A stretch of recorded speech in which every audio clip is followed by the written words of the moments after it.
Hi hello welcome back to ಸರ್ಸು mini logs. Video ಕೊನೆವರೆಗೂ ನೋಡಿ, ಲೈಕ್ ಮಾಡಿ, ಶೇರ್ ಮಾಡಿ, ಕಾಮೆಂಟ್ ಮಾಡಿ, ತಪ್ಪದೆ ಸಬ್ಸ್ಕ್ರೈಬ್ ಆಗೋದನ್ನು ಮಾತ್ರ ಮರಿಬೇಡಿ. ಇವತ್ತಿನ ರೆಸಿಪಿ ಏನೆಂದರೆ ಹಳ್ಳಿ ಸ್ಟೈಲಿನಲ್ಲಿ ಎಲೆಕೋಸಿನಿಂದ ಸಪ್ಪನೀರು ಹೇಗೆ ಮಾಡೋದು ಅಂತ ನೋಡೋಣ ಬನ್ನಿ. ಮೊದಲಿಗೆ ಎಲೆಕೋಸನ್ನು ತಗೊಳ್ಳಿ, ನಂತರ ಅದನ್ನು ಸಣ್ಣದಾಗಿ ಕಟ್ ಮಾಡಿಕೊಳ್ಳಬೇಕು. ನೋಡಿ ನಾನು ಯಾವ ಥರ ಕಟ್ ಮಾಡ್ತಾ ಇದ್ದೀನಿ ಅಂತ. ಕಟ್ ಮಾಡಿದ ಮೇಲೆ ಒಂದು ಬಟ್ಟಲಿಗೆ ಕಟ್ ಮಾಡಿರುವ ಎಲೆಕೋಸನ್ನು ಪೂರ ಹಾಕಿಕೊಳ್ಳಬೇಕು. ನಂತರ ಒಂದು ಕುಕ್ಕರ್ನಲ್ಲಿ ಅರ್ಧ ಕಪ್ ತೊಗರಿಬೇಳೆಯನ್ನು ಚೆನ್ನಾಗಿ ವಾಶ್ ಮಾಡಿ ಅದನ್ನು ಹಾಕಿಕೊಳ್ಳಬೇಕು. ನಂತರ ನಾವು ಎಲೆಕೋಸನ್ನು ಕಟ್ ಮಾಡಿಕೊಂಡಿದ್ದೀವಿ ಅಲ್ಲ, ಅದನ್ನು ವಾಶ್ ಮಾಡಿ ಚೆನ್ನಾಗಿ 2-3 ಸಲ ವಾಶ್ ಮಾಡಿ ಹಾಕಿಕೊಳ್ಳಬೇಕು. ನಂತರ ಒಂದು ಬದನೆಕಾಯಿ 4 ಭಾಗ ಮಾಡಿ ಅದರಲ್ಲಿ ಹಾಕಿಕೊಳ್ಳೋಣ.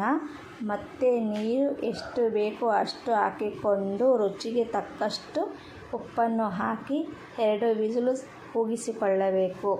ನೋಡಿ 2 ವಿಸಿಲ್ ಕೂಗಿದೆ. ವಿಸಿಲ್ ಹೋದ ಮೇಲೆ ಒಂದು ಪಾತ್ರೆಯಲ್ಲಿಟ್ಟು ಶೋಧಿಸಿಕೊಳ್ಳಬೇಕು. ಚೆನ್ನಾಗಿ ಬೆಂದಿದೆ. ಬದನೆಕಾಯಿ ಹಾಕಿದ್ದೀವಿ ಅಲ್ಲ, ಅದನ್ನು ತೆಗೆದು ಇಡೋಣ. ಇದು ಸ್ವಲ್ಪ ತಣ್ಣಗೆ ಆದ ಮೇಲೆ ಒಗ್ಗರಣೆ ಮಾಡೋಣ. ಒಗ್ಗರಣೆ ಮಾಡುವುದಕ್ಕೆ 2 ಈರುಳ್ಳಿಯನ್ನು ಸಣ್ಣದಾಗಿ ಹಚ್ಚಿಟ್ಟಿದ್ದೇನೆ. ಹಾಗೆ 3 ಹಸಿಮೆಣಸಿನಕಾಯಿಯನ್ನು ಹಚ್ಚಿಟ್ಟಿದ್ದೀನಿ. ಮೊದಲಿಗೆ ಒಂದು ಬಾಣಲಿ ಇಡಿ, ಎಣ್ಣೆ ಹಾಕಿ ಸಾಸಿವೆ ಹಾಕಿ ಅದರಲ್ಲಿ ಈರುಳ್ಳಿಯನ್ನು ಹಾಕಿ ಗೋಲ್ಡ್ ಕಲರ್ ಬರುವವರೆಗೂ ಚೆನ್ನಾಗಿ ಫ್ರೈ ಮಾಡಿ. ನಂತರ ಎಲೆಕೋಸು ಬೇಳೆ ಬೇಯಿಸಿಕೊಂಡಿದ್ದೀವಿ ಅಲ್ಲ, ಅದನ್ನು ತಗೊಂಡು ಹಾಕಿ ಚೆನ್ನಾಗಿ ಮಿಕ್ಸ್ ಮಾಡಿ. ನೋಡಿ ರೆಡಿ ಆಯಿತು ಎಲೆಕೋಸಿನ ಪಲ್ಯ.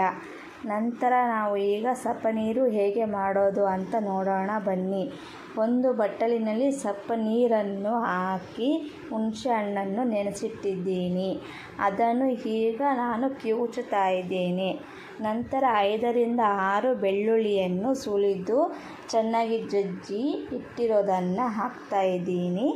5-6 ಒಣಮೆಣಸಿನಕಾಯಿಯನ್ನು ಹುರಿದು ಹಾಕಿ ಅದನ್ನು ಖಾರಕ್ಕೆ ಎಷ್ಟು ಬೇಕೋ ಅಷ್ಟನ್ನು ಹಾಕಿ ಕಿವುಚ್ಕೊತಾ ಇದ್ದೇನೆ.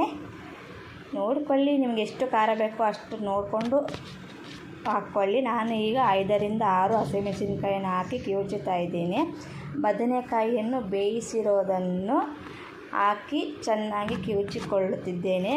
ಕೊನೆಯದಾಗಿ ಕೊತ್ತಂಬರಿ ಸೊಪ್ಪನ್ನು ಹಾಕಿ ಮತ್ತೆ ಸಪ್ಪನೀರನ್ನು ಹಾಕಿ ರುಚಿಗೆ ತಕ್ಕಷ್ಟು ಉಪ್ಪನ್ನು ಹಾಕಿ ಚೆನ್ನಾಗಿ ಮಿಕ್ಸ್ ಮಾಡಬೇಕು. ನೋಡಿ ಆಲ್ರೆಡಿ ಎಲೆಕೋಸಿನ ಪಲ್ಯ ರೆಡಿಯಾಗಿದೆ. ಈಗ ಸಪ್ಪನೀರು ರೆಡಿಯಾಗಿದೆ. ಮುದ್ದೆ ಜೊತೆ ಸೂಪರಾಗಿರುತ್ತೆ. ಯಾರಿಗೆಲ್ಲ ಬಾಯಲ್ಲಿ ನೀರು ಬಂತು ಅಂತ ಕಾಮೆಂಟ್ ಮಾಡಿ. ಈ ವಿಡಿಯೋ ಇಷ್ಟವಾಗಿದ್ದರೆ ಲೈಕ್ ಮಾಡಿ, ಶೇರ್ ಮಾಡಿ, ಕಾಮೆಂಟ್ ಮಾಡಿ, ಮತ್ತು ತಪ್ಪದೆ ಸಬ್ಸ್ಕ್ರೈಬ್ ಆಗೋದನ್ನು ಮಾತ್ರ ಮರಿಬೇಡಿ ಪ್ಲೀಸ್. ಧನ್ಯವಾದಗಳು.